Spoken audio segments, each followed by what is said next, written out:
ஏழைக்கெல்லாம் வீடு என்று திட்டம் தீட்டினார், தாங்கள் வாழ்வதற்கு ஊர் பணத்தில் வீடு கட்டினார். இதெல்லாம் அந்த காலத்தில் கார்பரேஷன் நடந்த ஊழல்னு சொல்லுவாங்க. இதெல்லாம் அப்பட்டமாக தன்னுடைய அந்த கலையில் பார்த்தீங்கன்னா காட்சியிலே ஒரு 3 பேர் கைது பண்ணி போவாங்க. அது சென்சார் பிரச்சனை வராமல் நேரம் அவங்க தான் பண்ண மாதிரி ஆகிடும். இது அந்த அரசு நேரடி அரசு சொல்லிட்டார். இங்கே முடிப்பார், இப்பவர்க்கே காலம் என்று எண்ணி விடாதே, பொய் எத்தனை நாள் கை கொடுக்கும் மறந்து விடாதே.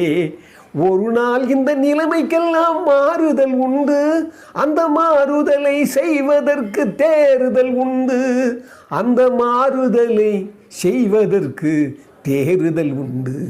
ஒரு சம்பவம் என்பது நேற்று, அது சரித்திரம் என்பது இன்று, அது சாதனையாவது நாளை, வரும் சோதனை தான் இடை